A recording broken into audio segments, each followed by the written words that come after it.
Ndinotenda Mwari zvikuru mangwanani ano ndichada ndidzidzise pamusoro pechinhu chandinoti nyasha, chinhu chatinoti grace. Mwari unogovera nyasha kuvanhu vake. Mwari unogovera nyasha kuvanhu vake. So kune zvimwe zvinhu zvatinogona kupfugama nekunamata nekuchema kuna Mwari, but zviri already available pakati pedu, but tichishaiwa kunzwisisa uye nekuziva how to tap into the grace, kana kuti tinogona kugamuchidzwa kana kuti kusangana sei nenyasha dziri available already. Tikadzoka kubhuku yaGenesis uchaona kuti dambudziko rekutanga remunhu Mwari vachiri adresa, Mwari vakavhura parutivi paAdamu. God came down and saw that man was lonely. Mwari ndokubva vati hazvina kunaka kuti munhu ave ega. So solution yakaunzwa kumunhu naMwari muna Adamu ane dambudziko ndeyekuti Mwari vakamuvhura parutivi rwake, ndokubva vabvisa rumbabvu rwake, ndokubva vamupa mudzimai anonzi Eve. So there are things that are no longer up there, zvatiri kuchema nekutsvaka, but zviri hidden mune vamwe vanhu kana zviri pakati pedu panyika panapa. Ndanditaure zvikuru sei pamusoro pekugona kuconnecta kuzvinhu zviri already available. Kune zvatakapuwa naMwari zviri pakati pedu. I love understanding yakava muna Samson, bhuku raJudges chapter 16. Samson abviswa maziso, wakanamata akati Mwari ndidzorereiwo simba rangu zvakare. Mwari vakanzwa munamato wake, but chakamupa kuti ave nemaresults akakura iye ari a blind man. Inhau yekuti wakasvika pakuzvideredza nyangwe anga aine power, Mwari vamupa simba, ndokubva akumbira a certain young man anga akamubata ruoko kuti can you lead me to the pillars of this church, which means Samson wakatungamirirwa but iye aine simba uye iye achinzwa Mwari. Zvoreva kuti muupenyu hwemumwe nemumwe mune nyasha dzirimo. Nyasha dziri mauri hadzisi mandiri, nyasha dziri mandiri zvichida hadzisi mauri. But tikava nekunzwisisa the spiritual principles, we can operate negrace dziri available nenyaya yekuti tinenge taakugona kugamuchira the grace that is available. Ndichada ndiverenge text pano ine chekuita nekubhabhatidzwa kwaJesu.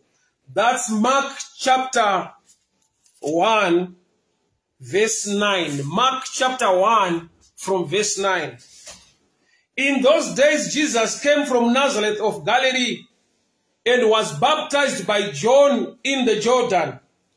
And when he came out of the water, immediately he saw the heavens being torn open and the Spirit descending on him like a dove. And a voice came from the heaven, "You are my beloved Son, with whom I am well pleased." Ndi Jesu aenda kundobhabhatidzwa na Johani ku River Jordan. Ndomuka wakaiverenga neimwe understanding uchaona kuti Johani wakasvika paakambotsika-tsika nekuramba achiti aiwa hazvingaite kuti ndikubhabhatidzei nokuti imi muri mukuru kwandiri. Asi Jesu ndokubva ati aiwa toda kuti tiite zvinhu izvi kuti tizadzikise kururama kwose. So Jesus is greater than John. But Jesus came to John to be baptized. Iye achipedza kubhabhatidzwa, Bibble rinoti achibuda mumvura, the heavens were opened. Ukatarisa kwese kumashure handinzwe pakavhurika denga pamusoro paJesu, but the first incident yekuwitnessa an open heaven is when Jesus visited John to be baptized by John. But the truth of the matter is, John is lesser. Jesus is greater than John. But Jesus, with understanding the principles of the kingdom, with all humility and understanding, he went on to visit John to be baptized by John. And the heavens were opened. So kune nyasha dziripo pana Johani, dzekuti Jesu watenda uye nekunzwisisa kubhabhatidzwa na Johani, denga rinozaruka, Mwari votaura mazwi akanaka pamusoro paJesu. Uye mweya mutsvene unoburuka senjiva uchiuya pamusoro paJesu. Kureva kuti John ministry yake inoopena a heaven, denga pamusoro pa Kristu. Ministry ya John yakakosha, although John was lesser than Jesus. So chinhu chinonzi kuunderstand ma principles a kingdom chakavigwa pakudai. There are people wekuti unogona kuvatarisa what I'm greater or better than them, then you will miss the angle ye grace dzavakatakura dzaunonidawo mulife mako. I don't know, ndikatara mazwi ekuti the sermon is for the mature. I don't know, ndikatenga ndaita stubborn. But or somebody who mature by understanding this. But actually it's meant for those who are mature. Because to some, vanonzwa sekunge aiwa hakunamata munhu, Mwari chete ndiye anokomborera, ndiye anotopafadza, ndiMwari chete ane nyasha, hakuna vanhu vakadaro siyana nevanhu. When you don't understand the dynamics or the principles of the kingdom, you will miss what is already available and you will cry unto the Lord. Denga harigone kukupa chisisiri kudenga. Denga rinokutendera kuwana chawakapiwa kare chaapa nyika chiri available, but when you know what to do. Jesus is greater than John. But when Jesus visited John, and he was baptized by John in Jordan River, the heavens were opened. Even John wakashika pakuva nereasoning ne understanding as men. Kuti azvigone kuti ini ndikubhabhatidzei.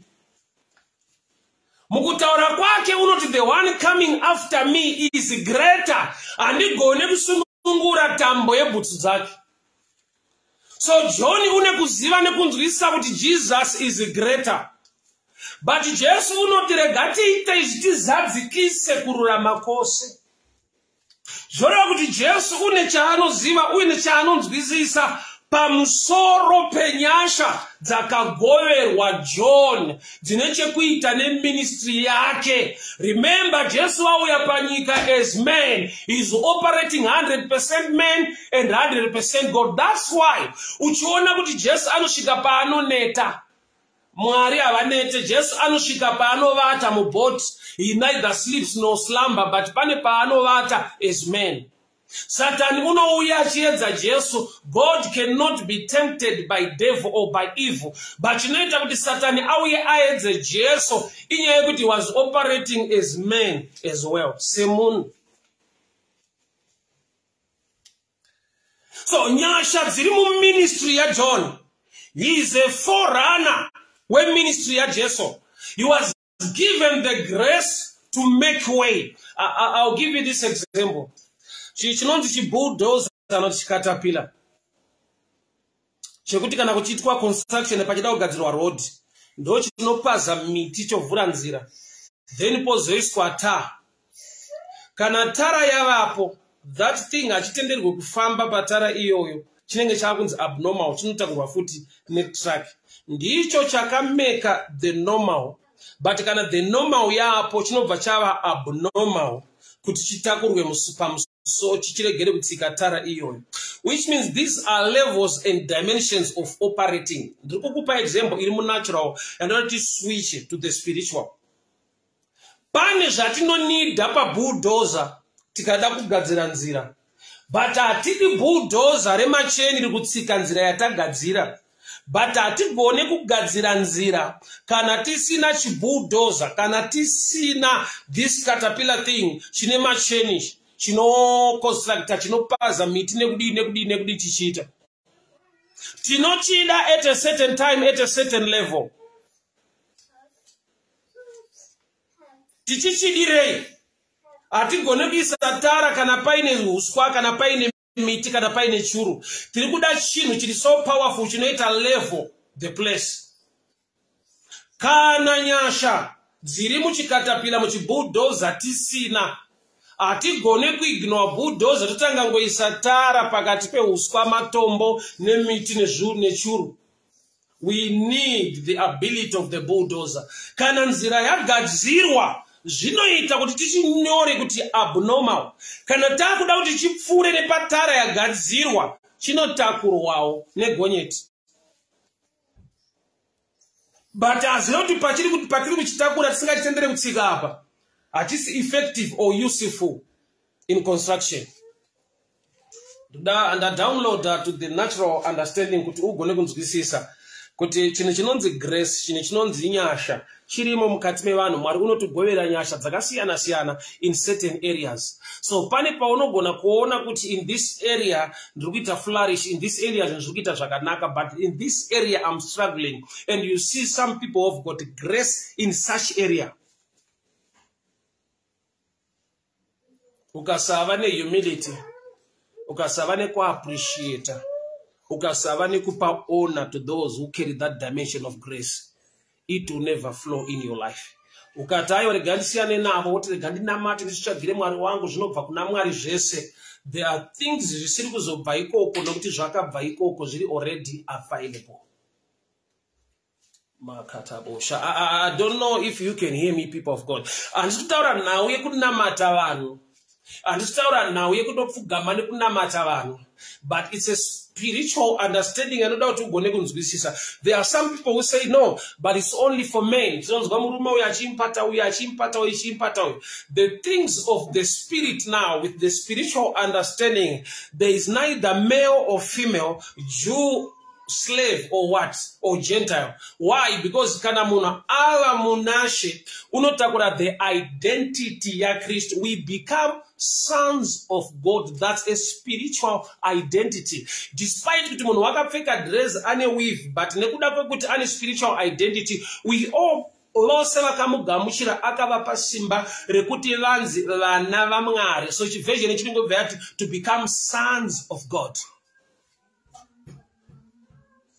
So kana uchiri kuona mukadzi kana mudzimai in the things of the kingdom, it's a lower level of seeing things. You need to see things from the spiritual dimension. Yekuona kuti kana I always love kuti ndi download ndipo an example mu natural realms. Kana usina kubvira waenda kung'anga isipataenda taiti tikasvika ikoko ng'anga iri yechidzimai ng'anga, but ikasvikirwa yakuita matari inopiwa identity ine chekuita nemurume inenge yakunzi asekuru. So it's not about what you see, it's all about what you don't see. Chakugona kushanda nekuita zvinhu mumatari asho. So pa spiritual dimension pane mystery ye identity yekuti a carnal man, a natural man cannot see or perceive.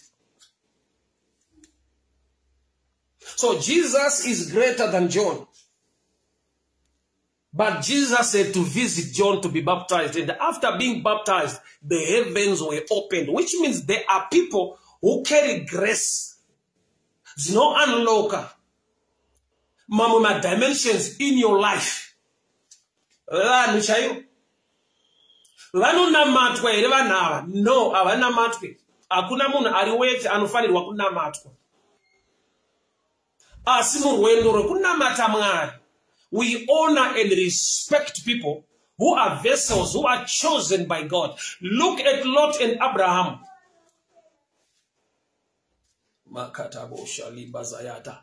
Lot na Abraham ane calling adan wana Mwari ndi Abraham.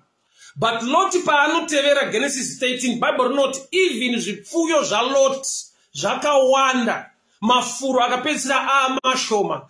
Arisi grace really upon Lot, but a grace really flow mu life ya Lot because he is with a man called and anointed by God and blessed by God. So Mwari unoshika pa anotaura. That's Genesis 9 verse 20. Genesis 9. Mwari vari kutaura pamusoro pa Abraham. Vachitaura ropafadzo. That's Genesis 12, I mean. From verse 2. I will make you great. I will bless you. I will make your name great. You shall be a blessing, and I will bless those who bless you. Zanzi ndicharopafadza vachakuropafadza. I will bless you, and I will bless those who bless you, and I will curse those who curse you.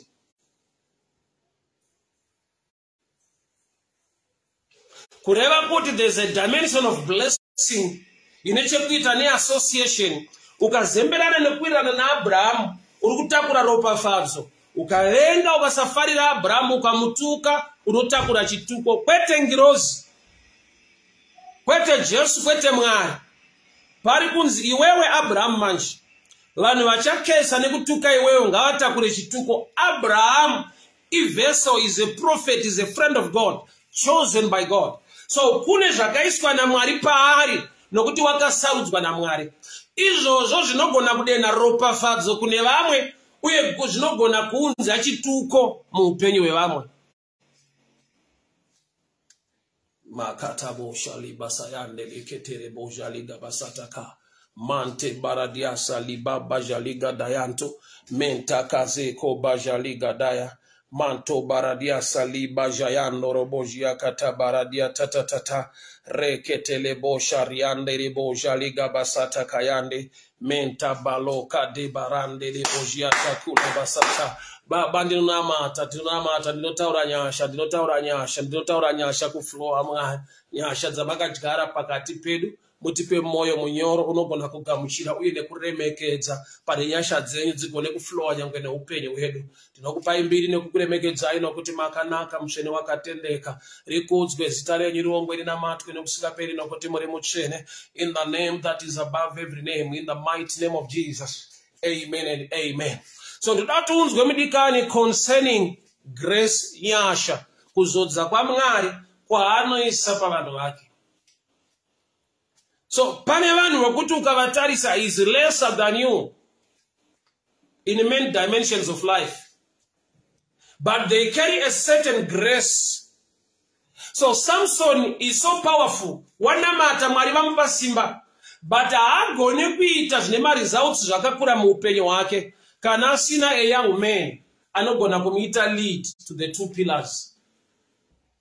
So paakanobata the two pillars ndo paakauraya vaFilistia vakawanda. But asvika sei pa two pillars? By accepting to be led by a certain boy.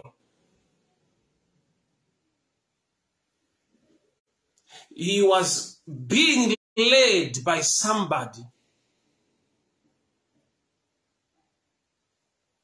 People of God, hear me very well. Zviri normal mu natural and common sense kuti uregere kuona chinhu chemweya. But kana wakopareta in the spiritual dimension, when you pray, the Lord will reveal things to you. Chinokosha ufunge kunzwa Mwari uye kuva nekutenda pazvinhu zvaMwari. Izvozvo zvikashayika mauri haisi nyaya. Hauna chaunogona kuona, hauna chaunogona kugamuchira. So let me go back to this sermon.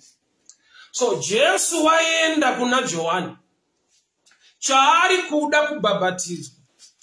But iye Johani wacho chaanotoziva ndechekuti the one coming after me is greater, is greater, is greater. Muombe mukuru kwandiri. Asi Jesu unoti ngatiite izvi, tizadzikise kururama kwose. And when he came out of the water, Bible writes, and the heavens were opened, and the Holy Ghost came upon Jesus. Mweya mutsvene akaburuka senjiva akauya pamusoro paJesu. Nekuda kwokuti kune kwaaenda paJohani wakapiwa nyasha naMwari to be a forerunner, to be a forerunner of the ministry of Jesus. Zvanzi ndiri izwi rinochema murenje, ndiri izwi rinochema murenje kugadzira nzira yaShe. Baba tinonamata, ndinotaura nyasha mangwanani ano. Pamakadyara nyasha dzenyu tine chekuita noupenyu hwedu. Zviregere kutidarika. Tiwanirewo nyasha mutsvene wakatendeka. Mbiri nerukudzo zviwe kwamuri Baba mangwanani ano. nokuti munogona, nokuti munotida, nokuti munotirwira. Nyasha dzenyu nekubata kwenyu kukuru pamusoro peupenyu vana venyu mangwanani ano. I pray, Almighty God, so that our eyes can be opened. Meso edu agone kuvhurika. Tigone kuona pamakadyara nyasha dzenyu. Dzigone kutapukira nemukubata muupenyu hwedu. Nekuda kwekuziva zvatingafanirwa kuita. Muri Mwari une nyasha, makagovera nyasha nyangwe naJohani. Akava mubhabhatidzi. Akava wakazarura nzira yaShe. Baba, ndiri kunamata. Kune matenga nemasuo akavharika muupenyu hwevana venyu. Asi nyangwe zvakadaro mune nyasha dzamakagovera kune vamwe vanhu pakati pedu. Vakapinda nzira idzodzo vakabudirira vakakunda. Tiri kukumbira Baba mweya wokuzvideredza nekugona kugamuchira chamakadyarawo mune vamwe chibate nyangwe nemuupenyu hwedu. Takunamatai nekukupai mbiri mangwanani ano nokuti makanaka. Muzita raJesu Kristu eNazareta. Amen and amen. Chinzwa mudikani. Jesu paari kuenda kuna Johani, inhawu yekuziva uye nekunzwisisa. Akasika kutanga Jesu achienda kuna Johani. Pane paakaenda kuna Johani ari mudumbu raMaria. Bhaibheri rikapupura kuti vana vari mudumbu, Johani akakwakuka nemufaro. Mary paari kukwazisana naElizabeth. Zvoreva kuti already panga pane a spiritual connection and understanding iri mukati mavo. Lot uri kuteverwa naAbraham. Une zvinoitika muupenyu hwake zvaasingagone kusangana nazvo kana asiri kufamba naAbraham. Hongu ndinotenda kuti Elisha waigonda kunoenda pakonda wondopfugama wochema kuti Mwari ndipeiwo kuzodza. But Elisha wanzwisisa nyasha dziri available already. Mumuranda waMwari waari kusevha achifamba naye anonzi Elijah, he received a double. So kune zviri available already in our midst. But nekuda kwekuti dzimwe nguva meso emweya hapana, saka uchiona kuti even naHagai ari murenje achichema nenyota, the well of water was available. Tsime remvura ranga riripo. Bible rinoti kudii? And the Lord opened her eyes to see. The Lord opened her eyes to see the well of water. Aine nyota, nzvimbo yaari ine supply yemvura yakaiswa naMwari kare. Zvoroti aichema ari close to solution. But changa chakavigika muupenyu hwake, meso emweya makatabosha. I want to read the book of Matthew chapter 3 from verse 18. Matthew chapter 3 from verse 10. Then Jesus came from Galilee to Jordan to John to be baptized by him. John would have prevented him, saying, I need to be baptized by you, and do you come to me? But Jesus answered him, let it be so now, for thus is the fitting for us to fulfill all righteousness. Matthew chapter 3 from verse 18. Matthew chapter 3 from verse 18. Now iri pano ndeya John na Jesu. John unosvika pakuona naturally kuti aiva vakuru ndimi achifanirwa kudaro. Jesu obva ati ngatiite izvi tizadzikise kururama kwose. I need to read from another version as well. John chapter 3. John chapter 3 from verse 18. Then Jesus came from Galilee to John at the Jordan to be baptized by him. And John tried to prevent him. Urukona zvirikuitwa na John panapa. Zvanzi uruda kutsika ruda kuramba. He tried to prevent him. John anosvika pakuti I need to be baptized by you, and you are coming to me. But Jesus answered and said to him, permit it to be so now, For thus is fitting for us to fulfill all the righteousness. Then he allowed him. Then he allowed him. When he had been baptized, Jesus came out immediately from the water, and behold, the heavens were opened. Kuzaruka kwedenga, kuzaruka kwematenga. Jesu achipedza kubhabhatidzwa naJohani. Ipicha yezvinhu zvinogona kuzaruka muupenyu hwemunhu kana wagona kusvika nekugamuchira nyasha dziri mune vamwe concerning other people's ministries. Nyasha dzavakagoverwa naMwari muupenyu hwavo. Church ndinzwe, munhu akashayiwa kunzwisisa uye nekuziva makingdom principles, akashayiwa meso emweya uye nehukama naMwari vanopota vachitaura vachimuudza, haagone kugamuchira nyangwe zvinhu zviripo, but unosvika mukufa kana kuramba achichema nekudamata kuti Mwari ndigoverei, ndipeiwo zvamakaisa mune vamwe.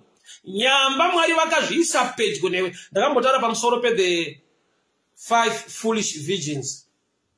Kungova in the same house nevamwe vane maramba ari kupfuta, that's grace on its own. You need to ask for more oil, but you need to keep that relationship and be in the same place.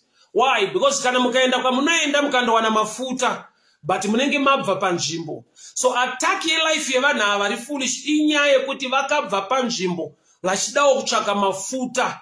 Yet vane vanhu vane mwenje ine mafuta muimba musame room, but they don't want to accept kuti vamwe vakapiwa extra oil ine chekuita nekuti kana tiri humble we can benefit from their oil. Vakati we need our own. We are going to buy oil from somewhere. Vakaenda mafuta akavawana vakadzoka but chikomba hachina kuvatendera kupinda mukati. So kune zvinhu zvekuti you close your own door. Zvinoita sekunge chikomba chiri kuvharira door vari kuvharirwa panze vachatenderwa kupinda. Gamba ivo vakazvivharira door nekushayiwa mweya wokutenda nekugamuchira nyasha dziri available, dziri close to them, dzakaiswa naMwari panzvimbo. There was no point for them to go and look for extra oil from somewhere. Nokuti vane extra oil vari pakati pavo, they are the same people. They are all virgins waiting for the bride. Vari pa same venue. But they lack that understanding to be humble, to accept kuti ukaona mumwe ane extra oil, zvigubha zvifanane, mafuta haenzane. I've seen people who carry so much grace. Zekuti ukatarisa unaona kuti yes. This is another dimension, this is another level. There's a man I love so much, a minister of the gospel for Winners Chapel, Bishop David Oyodepo. The man carries another dimension of grace. There are many, but hepano pane dambudziko now. When you fail to honor or to connect, obvati kuna munhu ane nyasha anogovera mumwe munhu nyasha hazviite ndoenda kunonamata Mwari chete anazvo. You are failing to understand the dynamics or the principles of the kingdom. Chinhu chausingatenda achishande muupenyu hwako, chinhu chausingagone kugamuchira kana kutenda achigone kushanda muupenyu hwako. Munamato wangu wekuti dai Mwari atiwanira unyasha, tiregere kuzviona sevanhu vasingagone kuwana zvinhu kubva mune vamwe nokuti vanonamatawo Mwari saka tichanamatawo. Mwari watinonamata unogoverawo nyasha muupenyu hwevamwe vanhu. Ukaverenga bhuku ra1 Timothy chapter 14, 1 Timothy chapter 14, 1 Timothy chapter 14, 1 Timothy chapter 14. Toda kuti Mwari vatibatsire panapa. Timothy. Verse 14. Vati Mwari vatiwanire nyasha pana tigone kunzwa zvimwe zvinhu.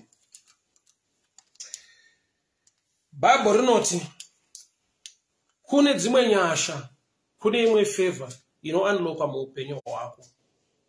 Unenge uri munhu ari already gifted, but by the laying of the hands of the elders. Kune vanhu vane nyasha dzekuti vakabata misoro yevamwe vanhu vane zvavanodhipozita muupenyu hwevanhu ivavo. Panyika pano vanhu ivavo variko. Makatabo shaliba sayande. Chechi ndinzwe. Zvaunotenda ndo zvinoshanda. Vhangeri raKristu nderekutenda. Vhangeri raKristu nderekutenda. Zvausingatende muupenyu hwako hazvishande.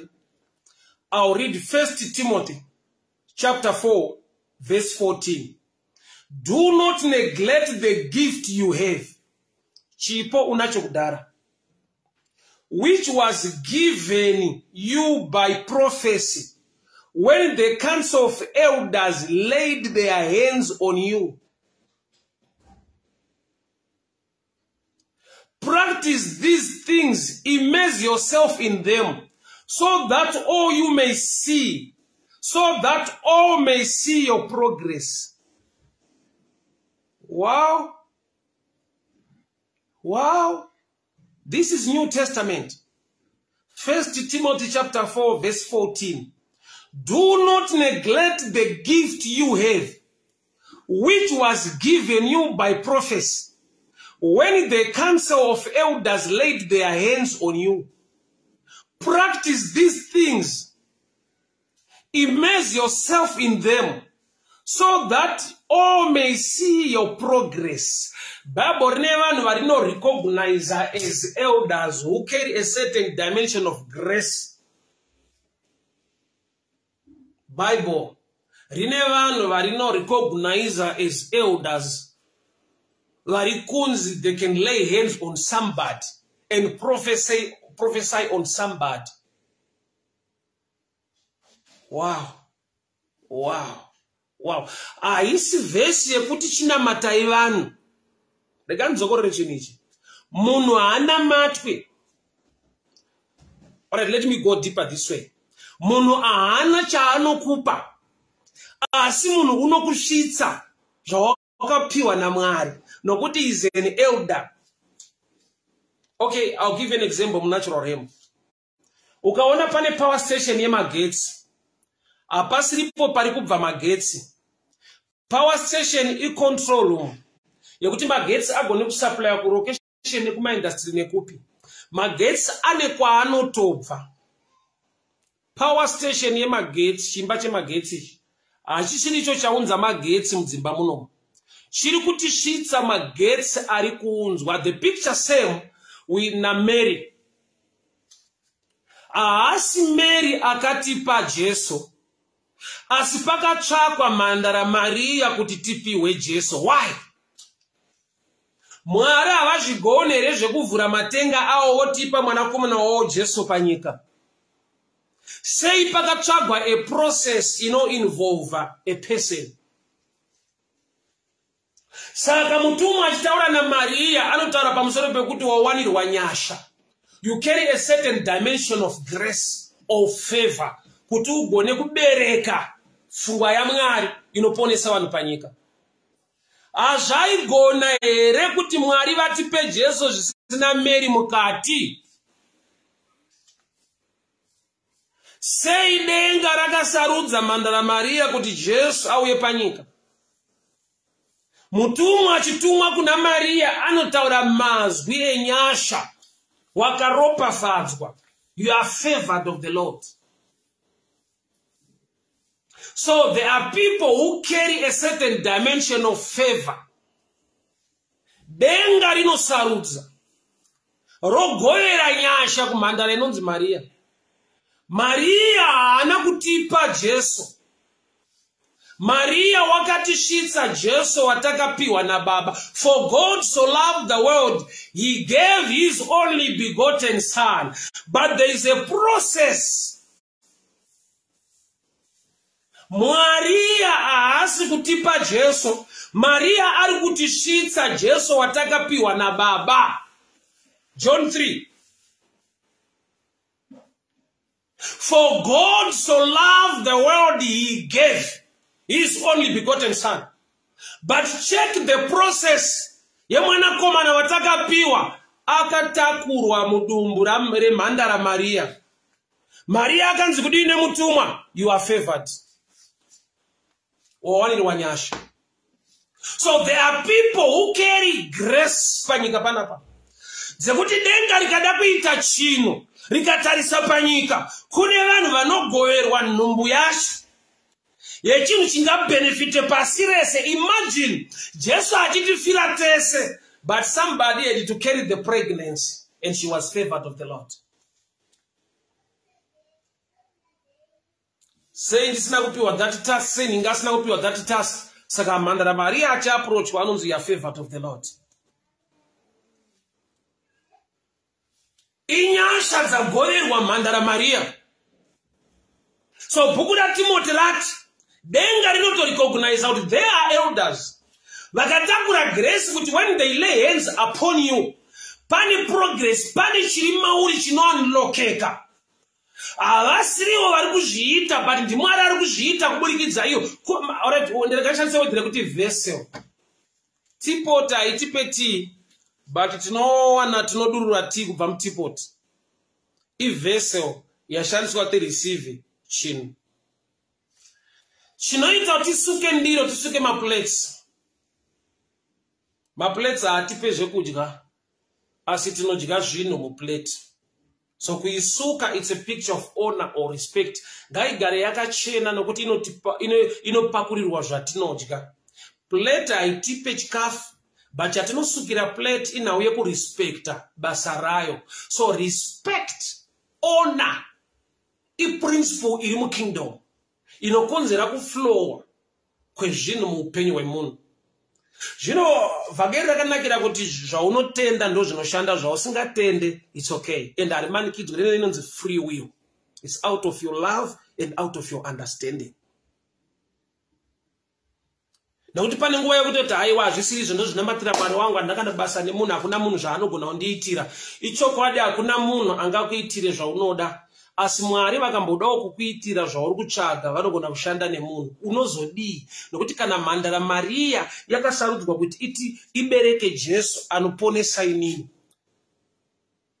zvoreva here kuti ndaigona kuti aiwa Mwari handidi zvine vanhu mukati, ndiri kuda direct blessing yangu. Ndipei Jesu wangu ndega, vhurai denga renyu mundipe Jesu anondifira pamuchinjikwa, zvisina mumwe mukadzi akatakura nhumbu iyo. That's the process, the dynamics of the things of the kingdom. Maria anonamatwa here? Kwete. Haasi juu here kupiwawo respect nekuda kwefavor yakaitika muupenyu wake. She is worth it. She is worth it. Maria anamatwe. But respecting kuti she was chosen by God to carry the pregnancy, she deserves respect or honor. Wese ashandiswa naMwari kunza chinhu chakanaka muupenyu hwako, muupenyu hwemumwe munhu. Zvakwauri kuda kuremekedza kana kuregera, but to me, I respect and honor those who carry another dimension of grace ine chekuita neupenyu hwavo.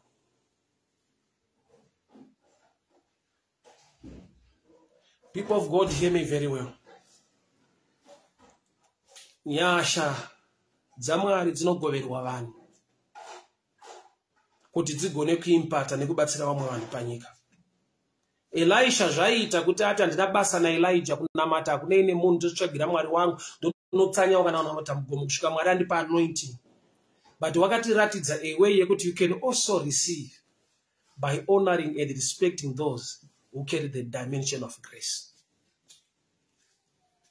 So out of your understanding,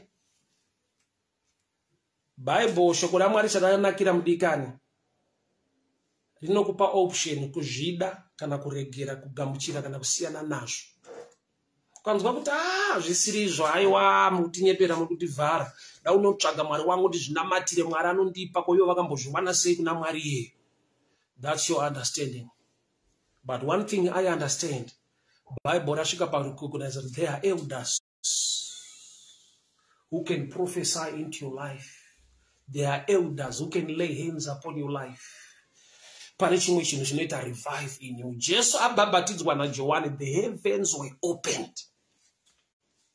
Not by praying, but wazvininipisa akabva kudenga achindoenda mumaoko emunhu a product yakaberekwa nemukadzi nemurume achingobhabhatidzwa, the heavens were opened. Iye Johani wakatomboramba kuti ibude mimi ndimi vakuru vacho hazviite kuti ndikubhabhatidzei. Jesu akati panda kuzadzikiswa kururama kwose, to fulfill all righteous. Zvine kururama izvozvi zvokuti munhu ari greater anoenda kuna ari lesser. Yes, because ukazocheka the result, Jesu achitongobuda mumvura, the heavens were opened and the Holy Ghost came upon him. So kune zvinogona kuuya muupenyu hwemunhu. Ora rega ndidzoke kushona ndi download zvimwe zvinhu panapa. Vanotaura kuchishona vanoti munhu ukadziya moto wembavha ukaswera nevanhu vari the other side, unongopedzisira wakuita izvozvo. Pane zvinobata pauri nekuda kwekuti unoka unoswera.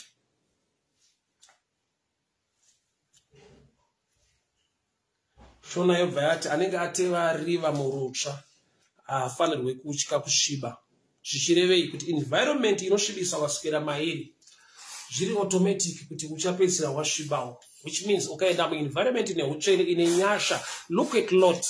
Chakapa zvipfuyo zvaLot kuwanda haisi prayer. He was with Abraham. Abraham was blessed of the Lord. Akatakura a certain grace. Nokuti Mwari vati, I will bless those who bless you, I will curse those who curse you. Kureva kuti ukangoda kuti zvisakufambire zvakanaka unongonetsana naAbraham womushaudha. Wato enemy yaMwari, usina chawaita Mwari, but une chawaita Abraham shamwari yaMwari, the prophet of God.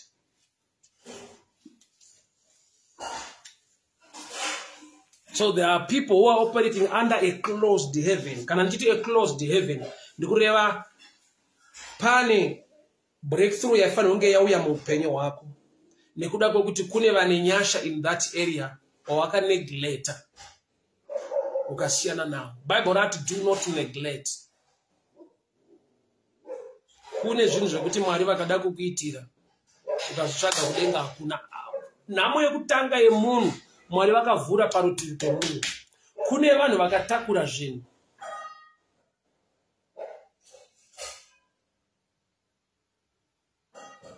People of God, hear me very well.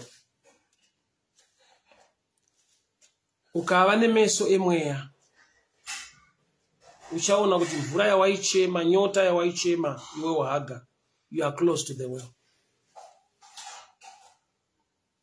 Asi pasina meso emweya yekuti ugone kuona kuti ndiri kuchema nenyota ndiri patsime. Bible rangu hariti Mwari vakachera tsime rinoti, and the Lord opened her eyes and she saw a well of water. Kurati area yese yaune nyota mvura yacho iripo, but meso emweya anodiwa. So Samson akataura nikamufana so kuti lead me to the two pillars. You can be led une power because you lack sight. So pane vanhu vekuti in a certain area you carry power, but in a certain area you need people who can help you and stand with you. I've seen this in football. Unaona kuti munhu is a good player, but akaleka munhu anomanager zvakanaka, unogona kusato excel life. He is so gifted, anotofa achitamba bhora zvichida kana musango kumachonyonyo, kusvika awana munhu anogona kumarketa nekumutsvagira a place in a better team somewhere. So in chinzwa manje, kana coach asingagone bhora kudarika Ronaldo, say Ronaldo aina coach. Kana coach webhora asingagone bhora sa Messi, say Messi aina coach. Zvino zviri munatural realm zvanofanira kumboita a survey, a research.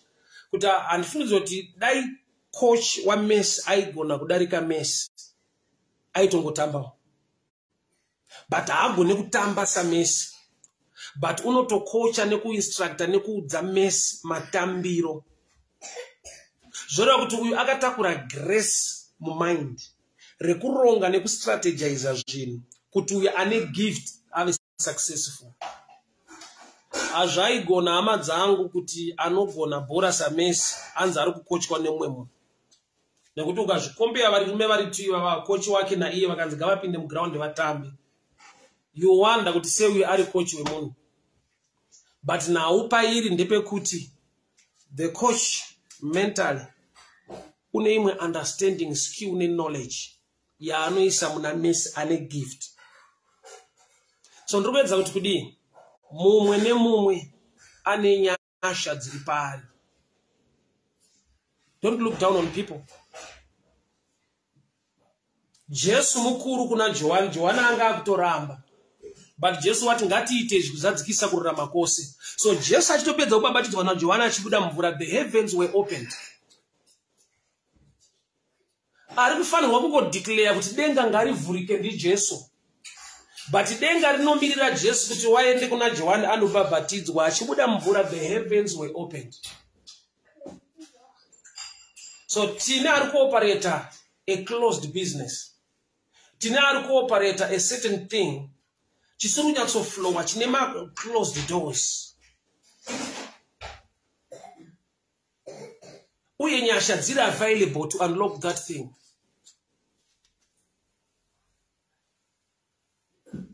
Zvakatora kuzvininipisa kuti Jesu agone kubhabhatidzwa na Johani despite level yake. Zvakatora kuzvideredza kuzvininipisa kuti even David agone kunorecover zvinhu zvanga zvapiswa. 1 Samuel chapter 30 nemaamalekites. Why? Because vanzi vari munzira vakaona another man who was about to die. The man was so hungry. David ndokubva apa murume wechingwa nemvura, and the man ndokubva aitwa revived. David ndokubva akumbira murume uyu, can you lead me? Unganditungamirirawo here kwaenda vanhu ava. David as a leader, he asked another man, a rejectwa nevamwe vanhu, kuti can you lead me? Say David ari kuda izvozvo. David une nyasha, Mwari vamuudza kuti pursue, you recover all. But direction iri hidden in humility, how you relate with another man who was rejected, who was a dying man in the way. Maybe I need to read 1 Samuel chapter 30. 1 Samuel chapter 13. 1 Samuel chapter 13. Kabadayasa. 1 Samuel chapter 13. Verse 15. And David said to him, can you take me down to this troop? Or can you lead me to this troop? Can you take me? 1 Samuel chapter 30. Verse 15. David ari kukumbira this man akasiiwa murodhi nemaamalekaites arwara. But murume anoziva kwaenda vanhu. David haasi kuziva kwaenda matroops aya. But in prayer Mwari vatomuudza kuti tevera, pursue, you overtake and recover all. Ane guarantee ye victory, but haana direction, even ane guarantee. So the dying man akasiiwa murodhi is the one who knows where to go. Ndiye ari kuziva kwaenda vanhu, ndiye ane direction. David ane guarantee ye victory, but he lacks direction kuti vanhu avaenda kupi. So David paari kuzvideredza, ari kuziva kuti nyasha dzine murume uyu dzinoita kuti ndi recover zvinhu zvandanzi naMwari, recover, pursue, overtake and you recover all. But handigone kurecover nekuti ndine guarantee yekurecover bedzi, unless I treat well this man. This man was rejected by the Amalekites. He got sick. So he was now hungry. Kurati David pa ari kufeeda murume uyu, ari kufeeda direction. David pa ari kupa murume uyu chekudya nemvura, ari kurevive direction, kwete guarantee ye victory. So there are times yekuti Mwari unokupa nyasha in a certain area, pursue, overtake, surely you recover all. But there is a dying man somewhere, ane direction yekuti zvavimbiswa naMwari zvidzadzikiswe muupenyu hwako. That's what I'm trying to say. Ndo the kind of grace dzine vamwe vanhu muupenyu. Vamwe vekuti ukatarisa nhasi unoti uya hapana zvaanoziva, hana chaanogona, akazodii. Please don't look down on men. Vanhu vanotakura different dimensions of grace in their lives.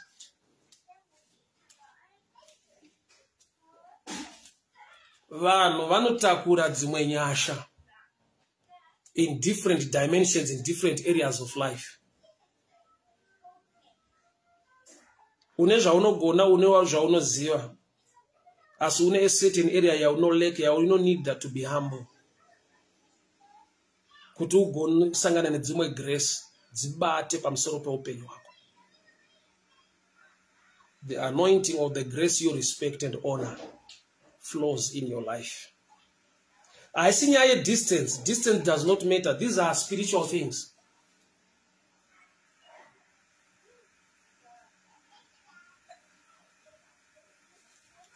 The anointing you respect and honor, you attract in your life. The grace, unogona kuona ere kuti munhu uyu une nyasha in this area. And I need this kind of grace in my life. Ndine zvandinogona, ndine zvandinoziva, but in this area, there is somebody wakawanirwa nyasha naMwari. Ari kuflourisha nekuflowa mazviri. One day I was ministering, let me just finish with this example. One day I was ministering Pana Fest, that was 2015. So ndokubva pauya mumwe mudhara, so anga akachena musoro. He looked so old. Akamira achinzwa vhangeri achombera maoko ake. Ndapedza kuparidza, I was still there. I prayed for people. Iye ndokubva ajoina vanhu vari kuuya kuzonamatirwa, ndobva ndamunamatirawo pamusoro peupenyu hwake. Then after praying for him, I knelt down for him to pray for me. I'm not a pastor. It's not about the gift of pastoring or doing this or doing this. What I need, ndashona. So kandichiko naye mwanangu. Ndikati kushika zera ramashika iri. Arishikike nekungwara nekugona. God kept you. You have grace, a long life. Please pray for me. Just speak few words. I know that I'm a pastor, we're not prepared for this. But in my spirit, ndaita conviction. Kuti urukuona ere kuti kune vanhu vanogona kuchengetwa naMwari kusvika pazera. Nyika yakaita hondo payakaitika anga ariko. HIV ikauya anga ariko. Isati ya vanhu vasati vakunwa maARV, vanhu vasati vakurarama chingoti kabata munhu anofa. Munhu akadarika maphase ezvinouraya nekukuvadza zvakawanda. Hondo, HIV, zvirwere zvakasiyana siyana zvakauraya vazhinji, maaccidents nekudii. This old man, ndakamuti baba, ndapedza kutomunamatira. I knelt down before him. People were surprised per street. People were shocked. Somebody akatozayapandira achiniti mufundisi wekupi mudhara mamuzivere nekudii. Ndikati no, he's not a pastor. But I have recognized one thing. Kuti achembere kusvika zera raasvika iri. Kusukungwara. Because life is a gift from God. Muna anjenge nekugona, unonjengeswa nenyasha. So I knelt down before this man. Kneeling down, akusukumunamata. That's a picture in the physical of respect or honor. Zvaita kuti agone kundinamatira ndakamira. Pachakaita ndipfugame akusukumunamata. I picture ye respect paneshanda honor. So the old man prayed for me. Don't want him to change time jail. Parutaura mazwi ayo chinobeka mazwi iayo. Inyasha dzakagoverwa maari dzinoflowa mandiri. Kwete iye nyasha dzakaiswa naMwari maari. Kuti ararame asvike pakuchembera munyika yakaita hondo ikaita natural disaster ikadii, the man is so old, atori kuma 85-86.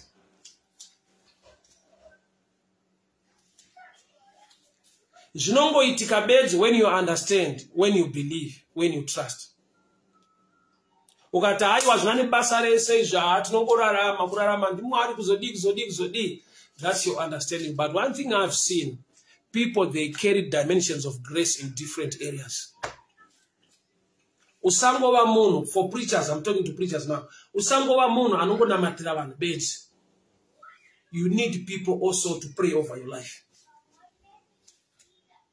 Usangova munhu anozviti because I'm a pastor, because I know Bible, because ndakagundoziva izvo zvaizvi, saka ndina munhu achabata musoro wangu kana kundinamatira. You need people to pray over your life as well. Because people, they carry dimensions of grace in life.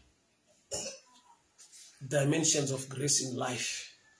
Kana munhu atova mubereki ari muoffice yekurilisa nyasha dze long life kumwana wake, ukakudza baba wako namai vako, mazuva ako ekurarama, kureva kuti iofisi inotopindwa as a parent, kuti mwana wako akataura zvakanaka kwauri naturally kunonzi kutandabotso nekudii. Uzapani pamwe pakuti munhu anofamba achiti ndofunga vabereki vangu vari kushina, vari kundiroya, zvinhu zvangu hasi kuflowa nekudii. And ukafamba uchitonzwa kuti uri kukanganisirwa navabereki vako vakatsamwa nekudii. But the thing is, office iyoyo chinhu chinonzi anointing, chinhu chiri spiritual. Muofisi iyoyo ukaita zviri negative, unongosangana nezviri negative. Ukaita zviri positive, even vasina kutaura kuti mwana wangu komborerwa, but ukaita kuti zvivanyevenutse mwoyo vafare pamusoro peupenyu hwako, it's a blessing unleashed into your life.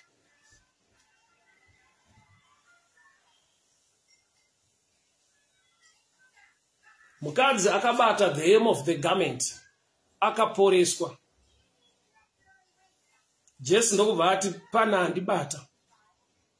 Mubvunzo iwoyo nekuporeswa kwemunhu zvinofanirwa kukusurprise.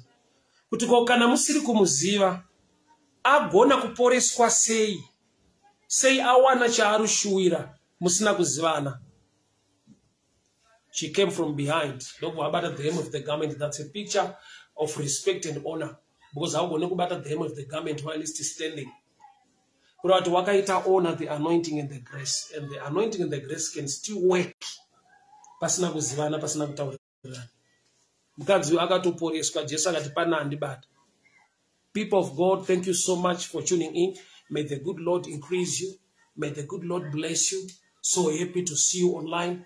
Mwari vakuitire nyasha, Mwari vakuchengetei, Mwari vakugonese mese mweya ngaavhurike. Mweya wokuzvidza nekutarisira mwanhu pasi udzingwe muupenyu hwako.